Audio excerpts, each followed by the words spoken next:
अस्सलामु अलैकुम वरहमतुल्लाहि वबरकातुहू। आज शिर्क के हवाले से मैं कुछ बातें बताऊंगा आपको। तो सबसे पहले हम कुरान में आयत पढ़ते हैं जो हर नमाज में इंसान पढ़ता रहता है, इय्याका नअबुदु व इय्याका नस्तईन। ए अल्लाह, हम तेरी ही इबादत करते हैं और मदद भी सिर्फ तुझ ही से मांगते हैं। लेकिन नमाज़ पढ़ने के बाद इंसान जाकर कहीं और मदद मांगने लगता है, दुनियावी मदद नहीं, गैबी मदद।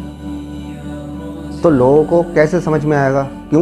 क्योंकि कुरान से दूर रखा गया, कुरान पढ़ने नहीं दिया और इंसान शिर्क में मुब्तला होता गया और आज भी हो रहा है ऐसा। अब किसी ज़ियारत पर मैं जा रहा हूँ इस नीयत से कि मैं वहाँ जाकर ठीक हो जाऊँगा, तो ये भी शिर्क है। अगर मैं ज़ियारत वालों से मोहब्बत करता हूँ तो मैं ज़ियारत वालों के लिए दुआ करूँगा मग़फ़िरत की। यही तरीक़ा हमारे नबी सल्लल्लाहु अलैहि वसल्लम ने बताया है। और फिर ये बातें आती हैं, लोग जाने कौन कौन सी बातें कि वहाँ धागा बांधी आओ तुम ठीक हो जाओगे, तुम्हारी रिस्क में कमी है तो तुम वहाँ पे धागा बांधी आओ, ये कर आओ वो कर आओ। इन चीज़ों में पड़ा हुआ है इंसान आजकल का। तो हमें हर तरीके का भरोसा सिर्फ़ और सिर्फ अल्लाह के ऊपर रखना है। हमें किसी की ज़रूरत नहीं पड़ना चाहिए जब हमारे साथ अल्लाह है। और अगर आप कुरान पढ़ेंगे तो आपको यही चीज़ें समझ में आएंगी तर्जुमे के साथ जब पढ़ेंगे कि अल्लाह के सिवा हमारा कोई भी नहीं है, ना मददगार है अल्लाह के अलावा हमारा। तो हमें किस बात की टेंशन? अब जो लोग ये बातें करते हैं उनके पास दलील होती नहीं है, बस अपने आप से बना लिया। जो ज़ियारत वाले हैं, वली हैं अल्लाह के, अगर उन्होंने कहा हो कि मुझे पुकारना मेरी वफ़ात के बाद, जब मैं दुनिया से चला जाऊँ तो मुझे पुकारना तुम, किसी ने नहीं कहा। यहाँ तक कि शेख अब्दुल कादिर जिलानी रहमतुल्लाह अलैह फरमाते हैं अपनी किताब में, अपने बेटे को नसीहत करते हुए फरमा रहे हैं कि अल्लाह के सिवा किसी पर भरोसा मत करना, अल्लाह के सिवा किसी से मदद मत मांगना। तो ये चीज़ें शेख अब्दुल कादिर जिलानी रहमतुल्लाह अलैह अपनी किताब में फरमा रहा है। लेकिन सबसे ज़्यादा लोग उन्हीं की ज़ियारत पे जाकर दुआएं मांगने लगे। और जिस तरह से अल्लाह से दुआ की जाती है, अल्लाह में औलाद नसीब फरमा दे, अल्लाह में रिस्क दे दे, इस टाइप की। तो एक आयत है कुरान में कि अल्लाह ताला फरमाता है कि अल्लाह ताला इंसान को उस जगह से रिस्क अता फरमाता है कि उसने मतलब गुमान भी नहीं करा होगा यहाँ से मिल जाएगा, और अल्लाह उनके लिए काफ़ी है। यह भी फरमा दिया अल्लाह उनके लिए काफ़ी है।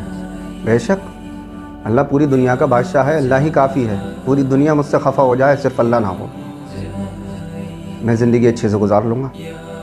ये हमें अक़ीदा रखना है कि बिल्कुल पक्का वाला कि अल्लाह के अलावा हम ना किसी पर भरोसा करेंगे और ना किसी को मदद के लिए पुकारेंगे गैब में, और ना ही किसी की इबादत करेंगे। ये होती है असल तौहीद। अब रसूल अल्लाह सल्लल्लाहु अलैहि वसल्लम हमें डर सुनाने आए थे, और रसूल अल्लाह सल्लल्लाहु अलैहि वसल्लम ने इतना डर सुनाया, अब वो किताबों में है।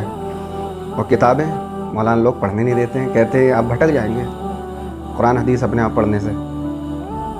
आला हज़रत ने तर्जुमा क्यों किया?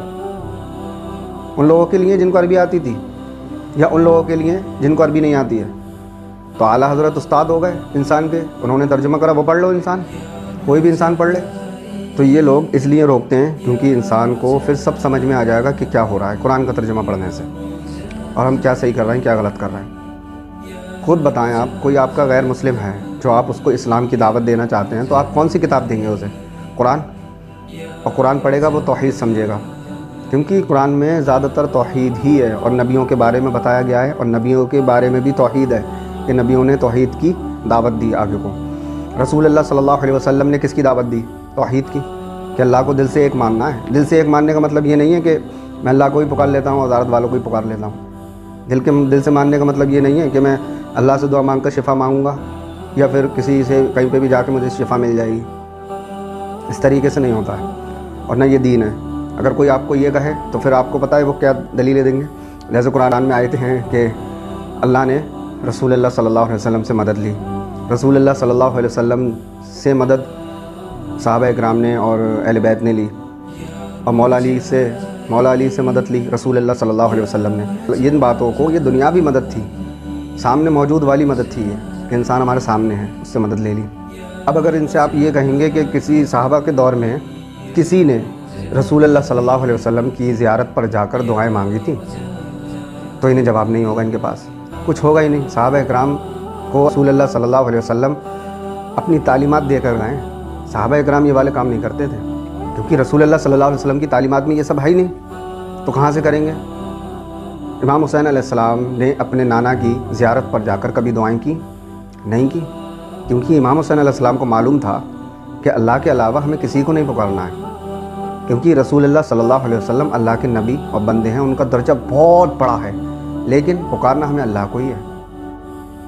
تو یہ ٹینشن لے لیں ابھی سے، ورنہ مرنے کے بعد آپ کو یہ مولوی نہیں بچا سکتے جو آپ کو بالکل شرک کی طرف کو دھکیل رہے ہیں۔ اور اس چیز کی ٹینشن آپ کو اپنی خود کی ہونا چاہیے، کسی سے مطلب نہیں ہمیں، ہم اپنی آخرت دیکھیں گے، ہمیں کیا مطلب کسی سے؟